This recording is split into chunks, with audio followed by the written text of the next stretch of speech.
Welcome to Luminescence, Common Sense Spirituality, a show designed to share spiritual insights with you so that you can comprehend the universe and how it functions. You are about to experience raised consciousness. This is a place where spiritual principles are shared with the goal of assisting you to expand your understanding of both the seen and unseen worlds. Luminescence, Common Sense Spirituality helps you to discern the timeless truths handed down from wise sages through the ages, from the airy-fairy nonsense that is being taught today. Now, here is your host, Lynn Wyeth. Welcome to Luminescence, Common Sense Spirituality. I am Lynn Wyeth, the creator of Namology Science, the ability to know all about a person's personality and their soul's purpose from a person's name. Now, the beautiful inspirational song you just heard is the beginning of it, of the music Shine that we always end our program with, and that is by Dee Lamore, and you can hear more of her music by visiting her website at dlamore.com. That's DLEMOR.com.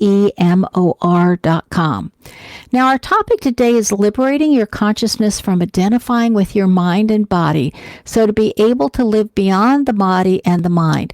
And what are the advantages of liberating the mind? What is meant by into the nothing? How does one start into the to liberate oneself, and how does one actually get to know God? Now, our special guest today is Dr. Gabriel Cousens. Now, Dr. Cousens is an American homeopath and spiritual practitioner of holistic medicine, and Cousens grew up in Illinois. As a freshman at Amherst College, he designed a heart-lung machine and spent 2 summers doing leukemia research. He graduated from Amherst College in 1965 with a BA in biology, where he was a football lineman, guard, middle linebacker, and co-captain of the 1964 football team. Now, I just want to say that he is very short, so this is really amazing that he was able to play football, and also lanky.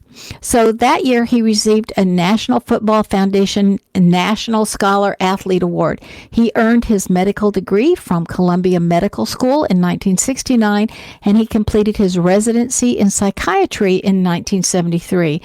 Now, Cousens said he switched to a vegetarian diet around age 30, after which he began teaching meditation. In 74, he went to India to study with the swami, Muktananda, and staying for 7 years. He returned to the United States in 81 and studied the Kabbalah and the Essenes, and he became ordained in 1988. Now, Dr. Gabriel is known holistic physician, rabbi, yogi, spiritual mystic, psychiatrist, family therapist, humanitarian, and peace ambassador. Cousens has authored 9 books and tours internationally, promoting his ideas on food and his spiritual beliefs. Now, one of his books is The Torah as a Guide to Enlightenment, and it's a commentary on the Torah from a Kabbalistic perspective. His newest book, Into the Nothing, a spiritual autobiography, reveals the mystical wild ride the personality took to becoming liberated, to awaken the living from the soul that is beyond the body and the mind. Now, normally, this is when I would greet our guest. We're having a hard time getting a hold of him. We know that he's confirmed that he's coming. So I'm going to start talking to you about his book.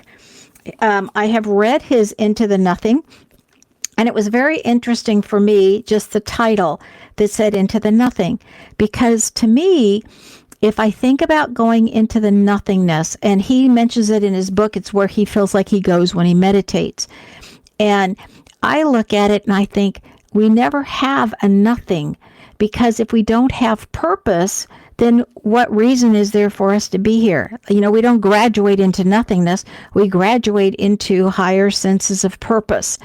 And so I was just curious about what he meant by into the nothing, but he does describe it in his book as literally when he meditates, he feels like he goes into a space of nothingness.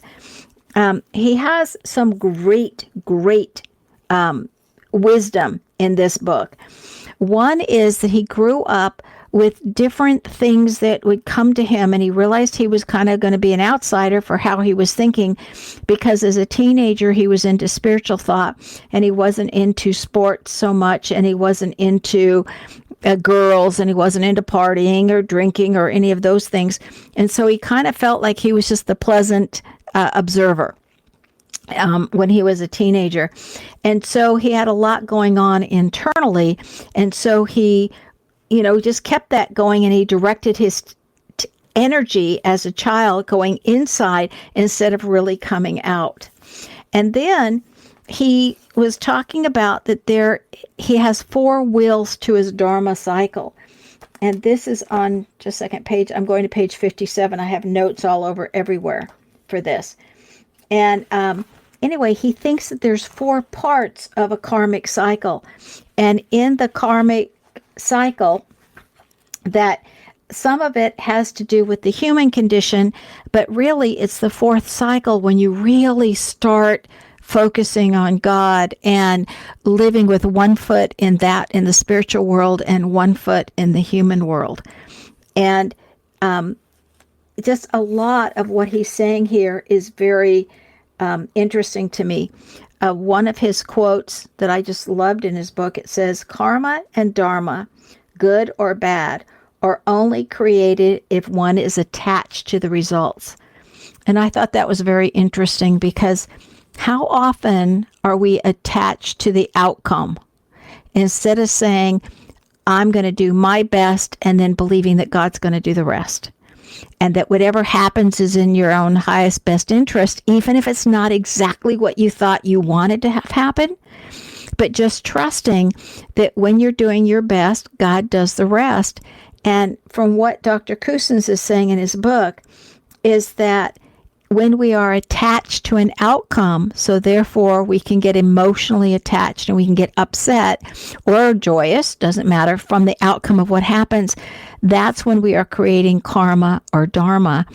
And so often we hear, you got to clean up all your karma, and God's going to hold you to every, little thread or every hair, and you've got to pay back or whatever, which I don't happen to believe, because I do believe in forgiveness. It's like once we know better and then we show that. I don't think we have to go backwards and repay every hair or whatnot.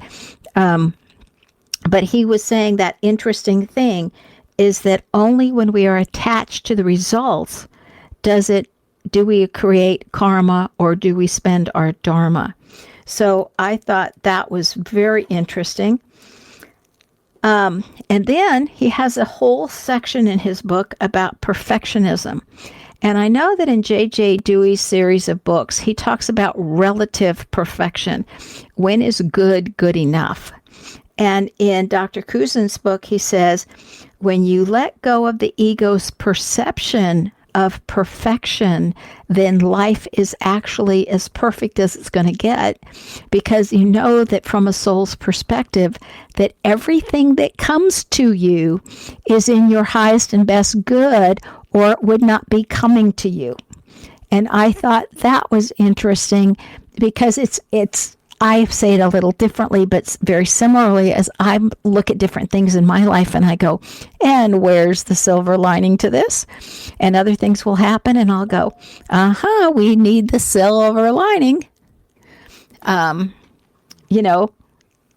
I always ask for, if I can't see the silver lining, it's always like, okay, God, help me out here. Help me see the silver lining, because I'm obviously missing it in this one. So he says that there is classically 4 wheels to the Dharma vehicle. And I'm going to read from his book now on page 43. And it says, the first is living according to cosmic, ethical, and moral ways in one's chosen tradition. So in other words, whichever religion you're coming up in, if you live to the ethical, moral ways of that religion, then that's the first wheel of Dharma. And the second is making enough money or providing equivalent,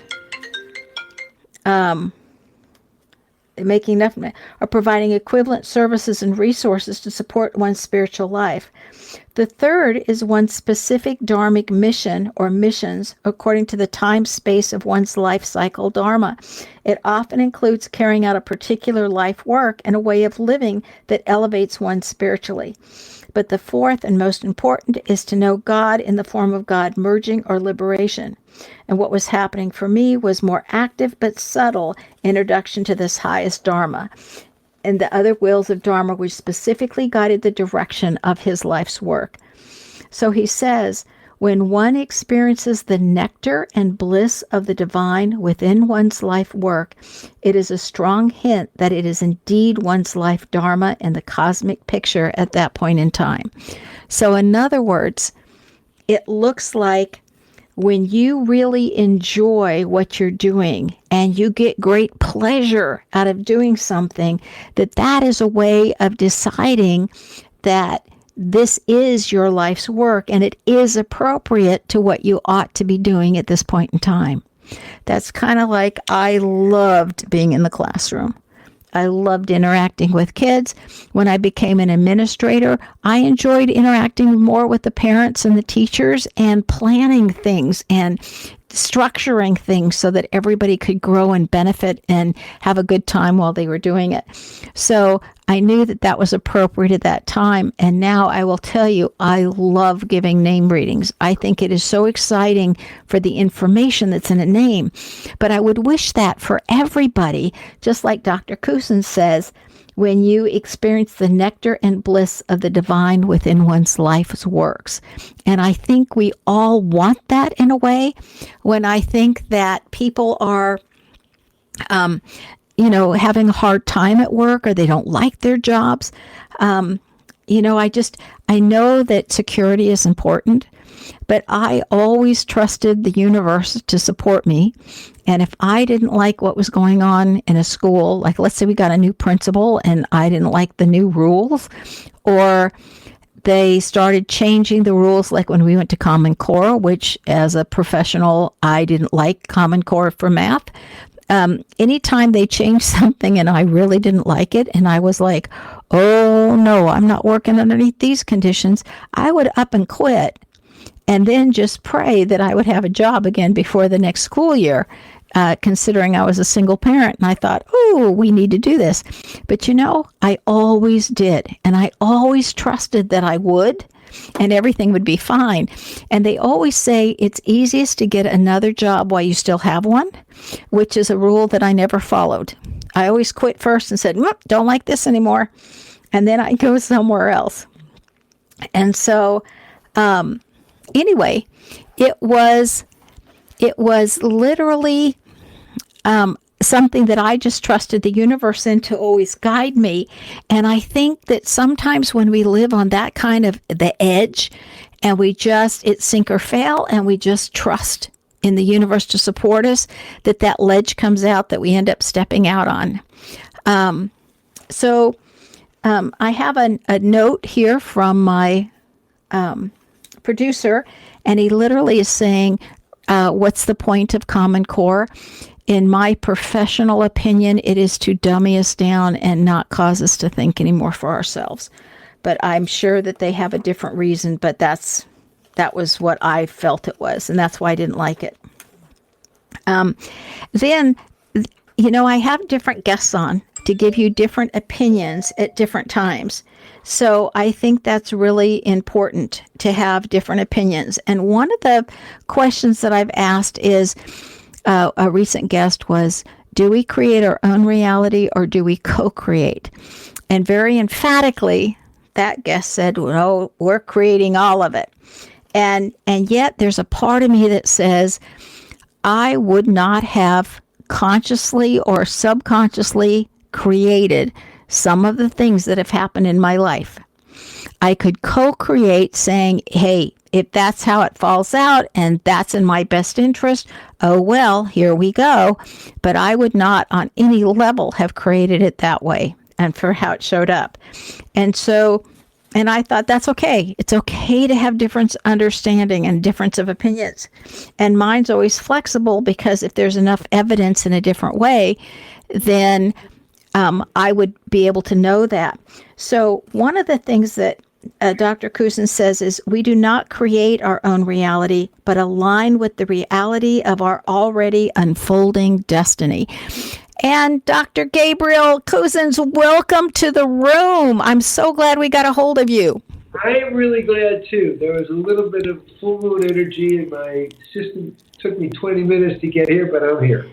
Okay. Yay! Well, I have been quoting from your book. And I was so appreciative of receiving it with plenty of time to read it. So we have our first break in 2 minutes, but in that time, would you like to comment on we do not create our own reality, but align with the reality of our already unfolding destiny? Yeah, this is a really, really important thing. I'm glad you quoted, because there's a little bit of free will in there, but in a sense, one way of thinking about it is we get the movie theater. That's our destiny. And then we get to pick the movie within it. You're still going to that movie theater, and the movies are all set, and you get to pick that. So there's a little bit of wiggle room in the idea of free will in the overall unflowing of destiny. That's really subtle, because people think, well, I just think it and I create my own reality. And that's not exactly so. I'll tell you a quick story. We were on a tour in 1989, and this lady came down. I pre-planned the menu. We were in Poland. It was a tour of the concentration camps and peace talks and everything. And she comes out and said, I created this breakfast. I said, Carolyn, I made this menu 2 months ago. What you did is tuned in to the frequency of the breakfast. And that's how you kind of got the right breakfast. You see the subtle distinction there. Right. Well, did, but I had already done it 2 months ago. Well, I always think that the majority of our free will choices happen before our birth, when we're laying out and co-creating the plan of what's in our best interest. I would love your opinion on that. Once we come back from our first break, we will be right back. Stay tuned.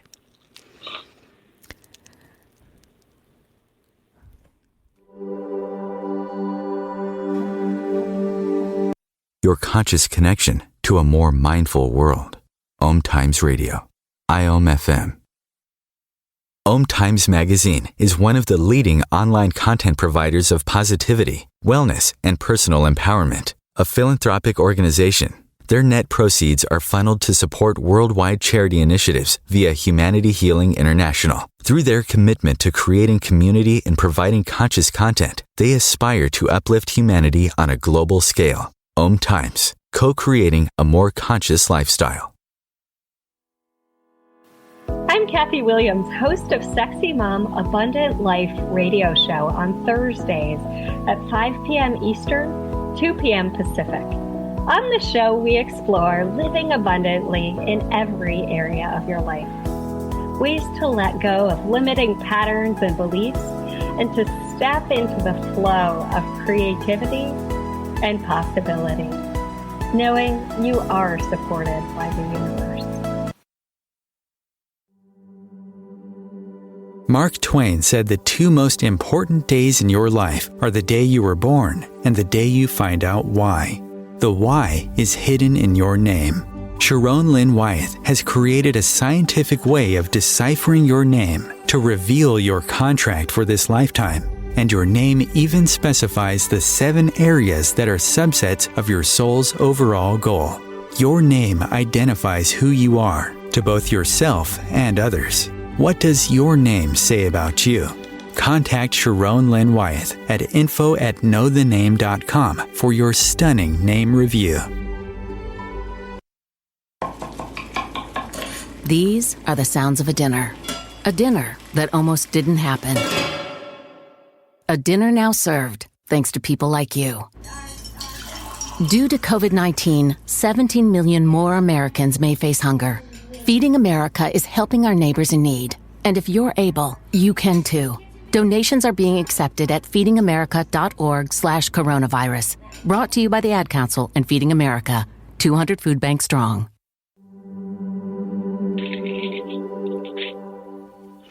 Welcome back to Luminescence, Common Sense Spirituality. You're with Sharon Lynn Wyeth, and our special guest today is Dr. Gabriel Cousens.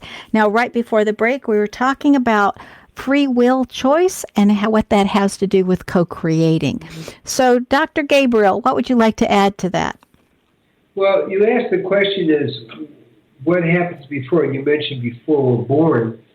And we have multiple, in my understanding, both I'm going to just put it this way, both in the Torah tradition and the Yogic tradition and the Buddhist tradition and the Taoist tradition, is that we have multiple past lives, and we are given in this lifetime opportunities to resolve the karmas that we created in those past lives. So, in a sense, what you mentioned, it's kind of set before we come, but we also have choices. And that's the paradox. And the key in spiritual life is understanding their paradox. And so our destiny is unfolding. We have some choices of how we want to play with our destiny. At what octave do we want to play? Do we want to play at the highest octave of who we can be, or medium, or low? There's some choices in there, and that has to do really about evolution in our consciousness before we incarnated, but also why we're in the process of incarnating. So there is a wiggle room of some free will, but a tremendous force of destiny. I write about it in my book, Into Nothing, because it's really complicated, and not everybody agrees, but that's kind of what I'm saying. So we have multiple past lives that impact our present path, our present life, and that has to be worked out. But then we have some choices of how we want to work it out. Okay, so how did you liberate your consciousness from identifying with your mind and body so you were able to go beyond the mind and the body? My path was one of, with the Kundalini awakened, I began meditating 6 hours a day, chanting 4.5 hours a day. This is for 7 years, and taking care of my family as well. But keeping that focus going nonstop until literally my mind was obliterated in the sense of any attachment to it. I use it as a tool. I never turned against my mind, never turned against my body. They were my tools, the car I was driving, but the consciousness was freed up just by the overwhelming meditation experience of doing that every day for, really longer, 11 years, and then continued to do it. So it just, in a sense, happened over time. The key, I was not intent on being liberated. The energy was pushing me, and as I write my poems in the book, my job was to show up and keep doing it. So we were only expected to meditate an hour a day in the ashram in India. It's like, I'm meditating 6 hours. Maybe there's something wrong with me. But, when I went to Muktananda, I said, no, he said, fine, just keep going. So it was just following the energy the way it was pushing me without a preconcept of where I was going. And then it just happened. It just happened. Do you think that the energy comes and pushes us when we're younger or when we're ready to start the pathway, and then it's up to us to grab onto that and follow the push or follow the direction that we're being given? You're asking a really good question. So everybody, the energy happens at different times. So when I was one, I had TB, 1943, okay? And that was incurable, almost a death sentence. So even at that age, having survived it, I was left with the idea of what is the mystery of death? Who dies? Who lives? What is this about? And so at a very early age, I was already pursuing it. And then having visions when I was 8 years old. And my older brother died. He and I were very close when I was 16. And then I kept, what is death about? What is this? And my father died, then my mother died. And finally, when I got Shaktipat and I merged into the nothing beyond the mind, spontaneously, I came down and I knew the answer. There is no death for the self. Now, so I started really early. It doesn't let up. I'll tell you the key is when you feel that it's your turn, so to speak, the biggest mistake people make is they don't go for it. So what I write in my book, Into the Nothing, is when the door opens, better walk through. Because I've met many people where the door, they didn't walk through, then the door closes. And there's a lot of remorse. So I think, oh, if I only did that, but I was too busy working or doing this or doing that. So we have to be tuned in to where the energy is pushing us and how it is at whatever age. I'm going to put it that way. And I know that there are many people who, suddenly get turned on in their 60s or 70s, okay?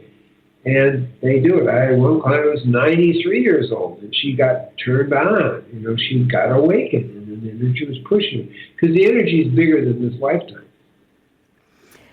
So, and some of it, we all have different purposes, and some people's purpose may just be to explore the physicality, because perhaps they've always done the spiritual route, and this time they wanted to have something different.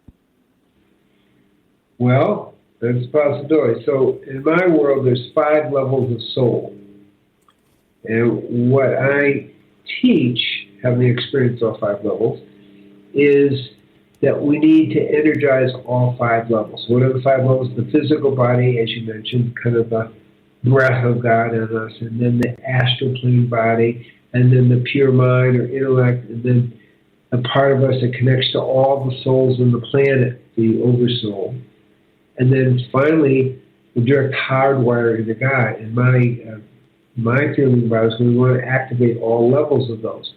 So if we're just doing the physical, that is clearly a choice. It's a choice the majority of the people on the planet make. But at a certain level of evolution, it chooses us. And the question is, are we willing to be chosen? Well, I like that. Are we willing to be chosen? Are we willing to say yes? Yeah, and that's the key, really, because that's our free will. Our free will is the ability to say yes, hopefully yes. You can also say no, and then you get more of that. But so it's not like, oh, I choose to be physical. That's where you are, but you have a choice to move beyond at some point. I think that's... You say in the middle of your book, it's on page 161, for anybody that's getting his book, it's called Into the Nothing, a spiritual autobiography full of choice little gems all the way through it. And you say that personality is a case of mistaken identity. Could you expand that? Yeah, you're asking, I love it. Good question. That's key, because we identify with our body, we identify with our mind, obviously with gender and, our personality. I'm smart, or I'm a good athlete, or whatever we identify with, okay? But that isn't who we are. That's our vehicle for expressing in the world. So the biggest kind of trap is to think that your mind or your body or your ideas, that has nothing to do with the essence of who we are, which is that pure soul prior to time, space, and energy. So that's the key. If we identify with the body, what do we do first when we come into the body? We identify with the I am. Then we go, I am that. And then I am this, and I am this. And so the process of liberating ourselves is to have less and less identifications. Not that we don't do things. We're here doing an interview. So I've been trained, I can talk, I can, think in different ways. That is not who I am. That's the vehicle that pure consciousness is driving. If we say, I'm the car, and I'm the mind, or I'm the body that can, do all kinds of, win the Olympics, it's a false identification, because we exist prior to the identification with the physical body or emotions or mental body. And that's the difference. So one can't really be liberated if we're still identifying with all the aspects of the physical plane, astral plane, intellectual plane. We have to be free of all those to really fill up the spontaneous energy of liberation. So Yes, it definitely makes sense. So, in your levels of the soul, the physical, the astral, the pure mind, the all souls or the oversoul, and then hardwire into God, if I heard you correctly. That you do. Okay, thank you. That in all of those, you're stating also that we have to let go of ego's perception of perfectionism. And I want to know, do you have to do those in any particular order, or can you jump around and skip around? And how does our ego play into these 5 layers? Well, the ego is let me back to, the 5 layers of the soul do connect. The lower 3 are more ego. They're the emotions and the very even the pure intellect. The oversoul, there's still a you identifying this, so it's the 4th one. And then finally, in Yahida, you disappear. There's no you. That's the into the nothing part. That's where you become free, because you're no longer identifying with that. So the ego plays a role. Now, the ego is not a bad thing. We often think ego is bad, but using the ego appropriately. If you're given if you're an athlete or you're an intellect, you should use it. But don't think that's who you are. That's the key distinction. That's a person has a case of mistaken identity, and that keeps people entrapped. And so then we have the ego that is attached. Oh, I'm so smart. That's an attachment. That's an egoic. But the ego, as it's really defined in yoga, we call ahamkara, is the boundary between the nothing and the something, which is your physical body, your mental body, and so forth. So the key is ego, as I'm defining it, is your vehicle, but consciousness is what's driving the vehicle. If your consciousness thinks you're the car, which sounds ridiculous, right? But that's what it is for most people. That blocks your evolution. Okay, so if we said this another way, would it be similar to saying that instead of identifying that you are the drop of water, but instead identify that you are just part of the whole ocean? Okay, so we get it one step further. The nothing is there's no you are. There's nothing left. There's no you to identify as the ocean or the drop of water. That's okay. What it says. So that was a perfect question. Okay. It's like, no, I'm not there. I don't exist. There's only God. That's it. And so is that what Christians are saying when they say that the Father and I are one, that they're in that position that everything is just one and there is only God? Well, the Father and I, there's still an I-ness. And what I'm saying is into nothing, there's no I-ness left. So there's no Father and I. That's duality. Does that make sense? There's a Father yes. and there's I. I'm saying no, it ends. Duality ends, and there's no you being one with God. There's only God. You don't exist anymore. And that's why the Torah teaching says you can't know God and live. Because ultimately, there's no you left. There's no distinction. So there's no you left. Okay, so yes, so in these, what is called these end times that we are going through now, I have often said it's the end of duality and moving into the oneness. Would you agree with that, or would you say that differently? No, I think it's perfect. I think we are doing a huge paradigm shift from the tree of good and evil to the tree of life, which is oneness. Okay? And remember, because we're on the physical plane, the oneness is us, our consciousness feeling at one. We're not in the nothing, we're at the oneness. Does that make sense what I'm saying? There's a subtle distinction. Versus the duality of the tree of good and evil, which is what we're playing out now, we are in a huge paradigm shift. I'm happy to hear you say that, because I totally agree. And that paradigm shift will take us into oneness, where we perceive, in a sense, that our oversoul, to use that term, we perceive our connection with everything. We're at one with everything. But there's still a me that's being one with everything. That's not liberated. It's just paradigm shift of our operating system, so to speak. So it's getting a step closer. It's like an upgrade. It's a huge evolutionary upgrade. It's huge. Okay, so we've had a whole show on the Tree of Life. So that's nice for anybody who wants to know more about that. You can go back in archives. That wasn't all that long ago. We had that with Sandy Anastasi, if it makes it help for you, the guys that are listening, to find that particular show. So the Tree of Life is something that is taught with the Kabbalah and in some of the Kabbalah centers, that the Tree of Life. And I noticed in your book that you made Aliyah, and family members of mine have made Aliyah.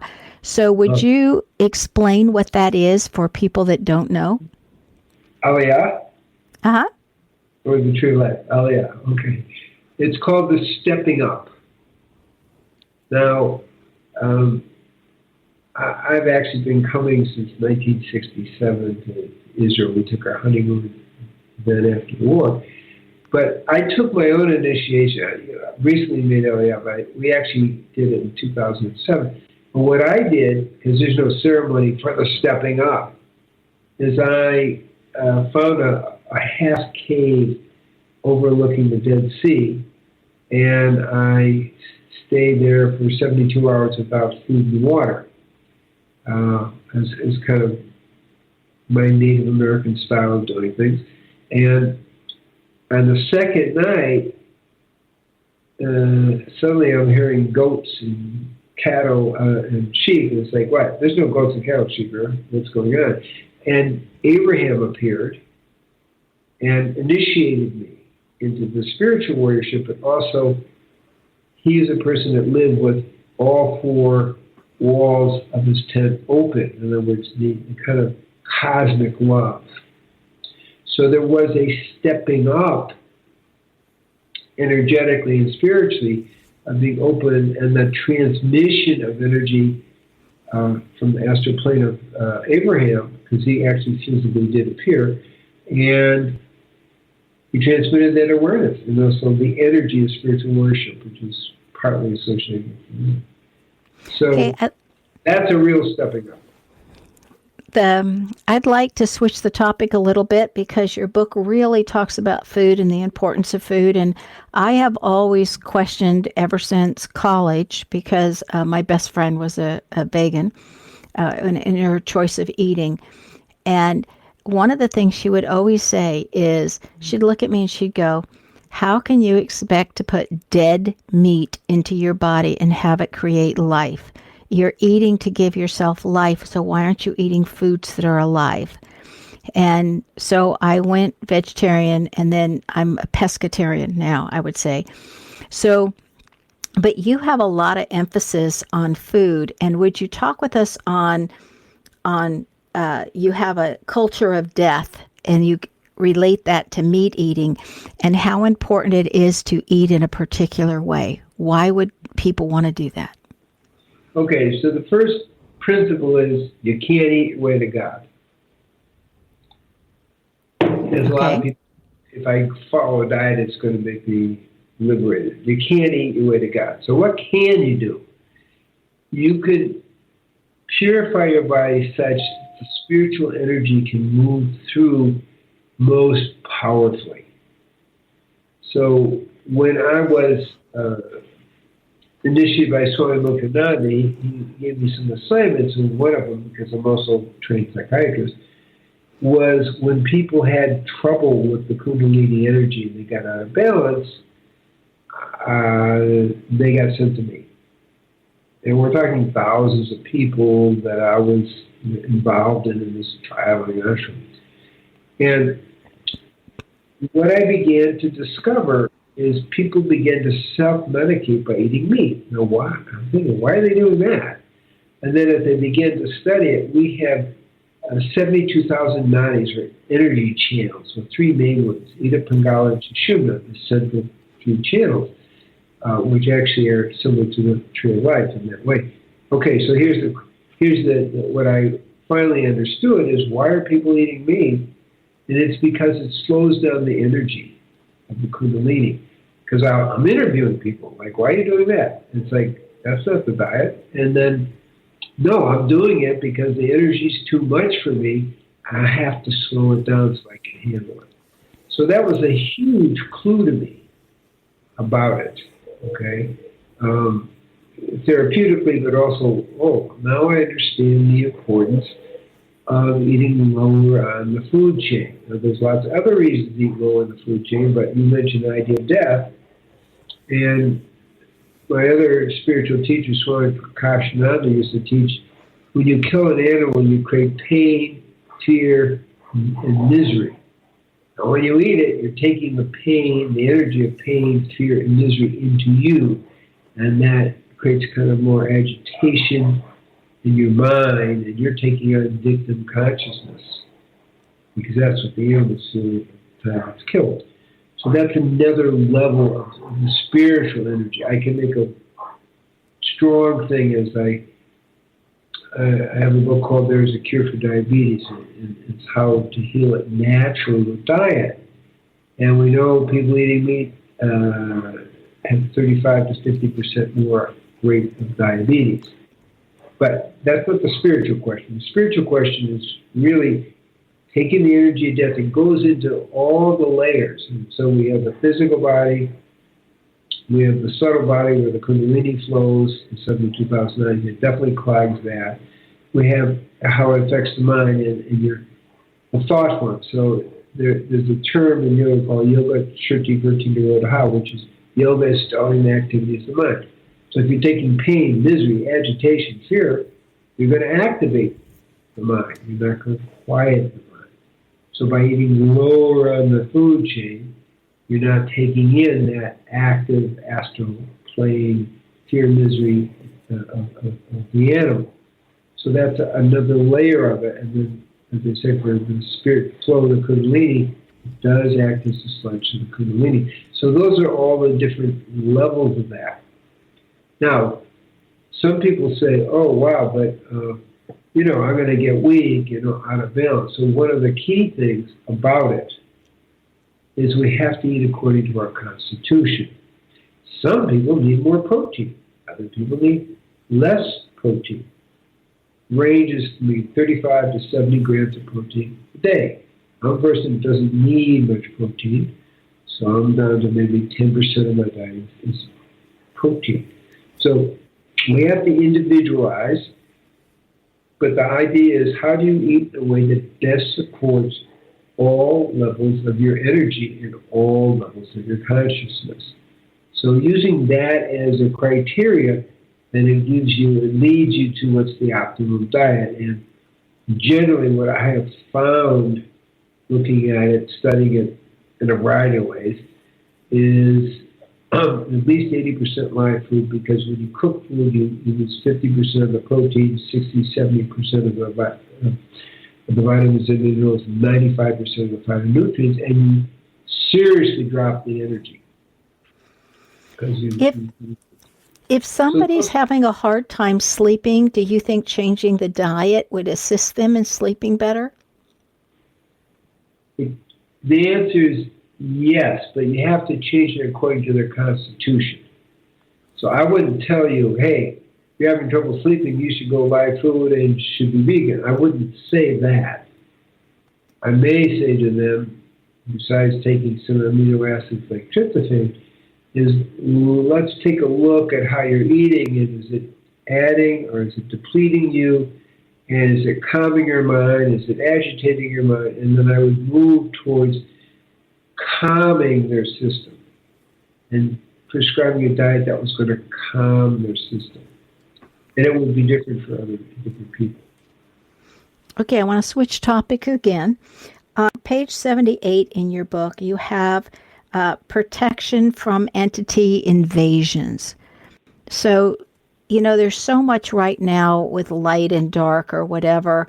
Would you talk to us about how you protect yourself from entity invasions?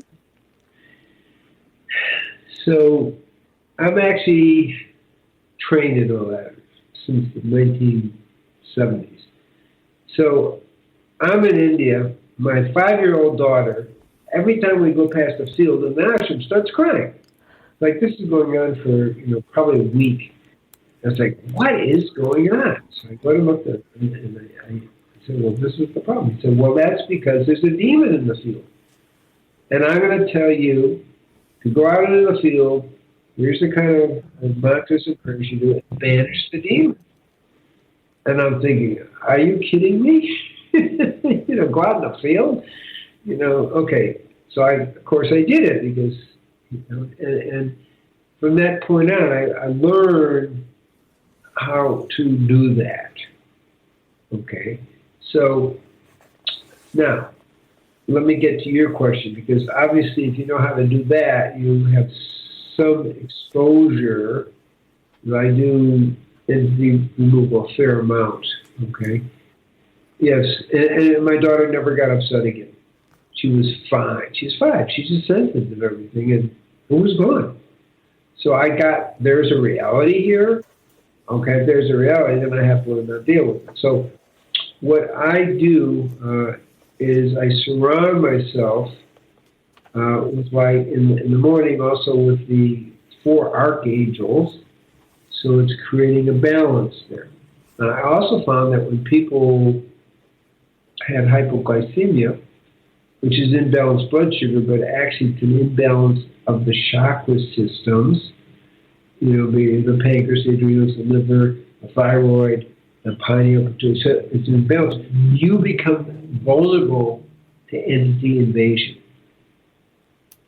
And I treated a variety of people because you can't release an entity because they're not protected. So it's very important to balance the chakras and balance them on the physical level or endocrine level, as well as the spiritual levels of that. So your field is so strong that you can't be invaded. So you want to be healthy. And also drugs make you very vulnerable. That's why they call bars place of spirits, because the alcohol kind of creates imbalances that allows you to be invaded. That's very, very common. So what I do is, because I'm healthy, I'm surrounded in prayer and light, because I'm praying 3 times a day. Okay, so I have that field going on. And you generally begin to build up your energy field so no demon can, or entity, 2 separate things, can penetrate it. They don't want to be around that much energy. So that's how I do it. Really simple. So I would think if you build up your field in your own energy centers and balance your chakras, that would be a lot easier than learning techniques or whatever to keep the demons out. Just make yourself high enough in vibration that they don't want to be around you. That's exactly what I'm saying. And that's why it's very simple on that level. If you're going to do demon depossession, that's a different story, right? So I'm distinguishing. So be healthy, balance your chakras, balance your endocrine. And I don't really think about, personally, because there's this energy field that's built up, and they don't want to be around that much energy. And then repeating the name of God, because we use the word the mantra, is what I'm going to use. You're constantly putting that on even while you're even asleep. So they want to go somewhere else. I'll put it that way. Okay. So it's really simple. It's nothing for people to worry about at the level we're talking. Okay, well, that's always good to know. What kind of services do you offer? And I want to be able to say your website here so everybody has a chance to write it down. It's Tree of Life CenterUS.com. Well, we changed because I moved, so we have 3. It's Tree of Life, treeoflife.mn, my name, or it's .co. And then it's just drcousens.com. That makes it real easy. Okay. Tree of Life. Okay. Now, right now, as you know, in the world, things are a little hard, and people aren't, so I see people from all over the world. I've seen people from 128 different nations. I basically seen people on Zoom,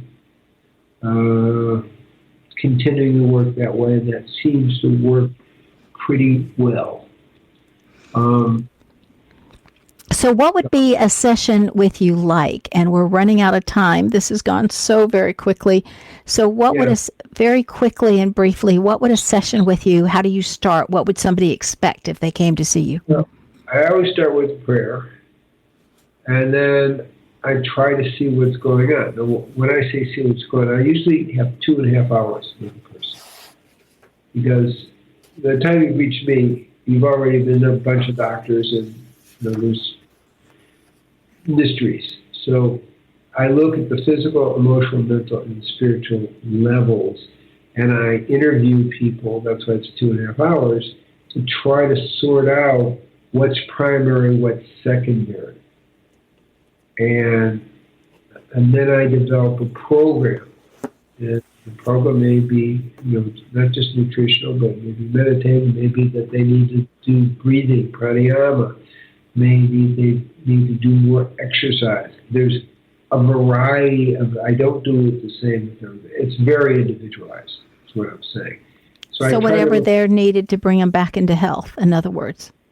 Yeah, and they're all levels they have to operate, but there's primary levels that really make things work, and there's secondary levels that add to that. And we are, Dr. Cousens, we are totally out of time. We even skipped our second break because I wanted to get more of you in here. Everybody, in his book, in Gabriel Cousens' book, it's Into the Nothing, a Spiritual Autobiography.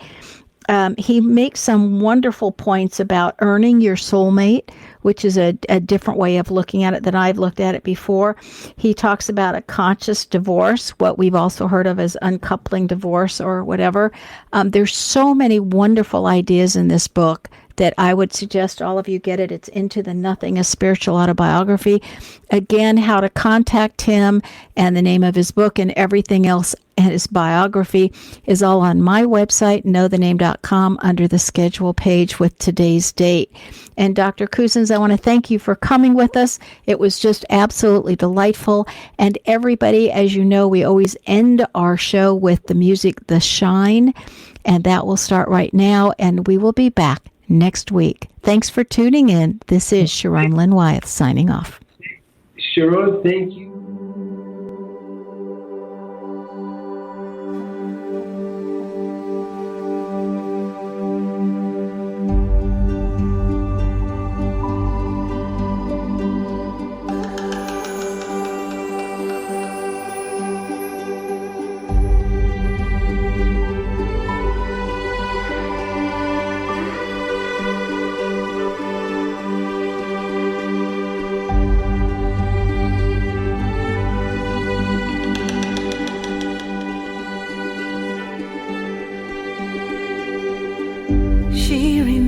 So long ago, gazing in the mirror, an image of an angel smiling back at her.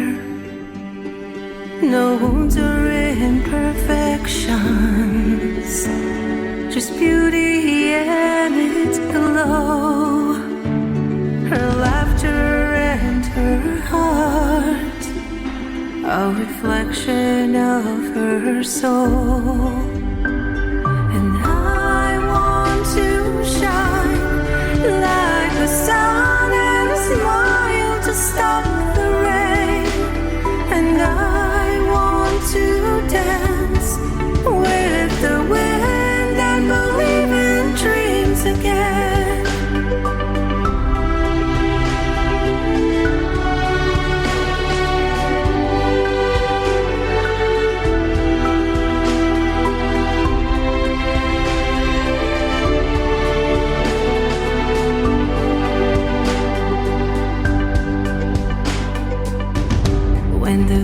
paintbrush of life, stroke the canvas of her.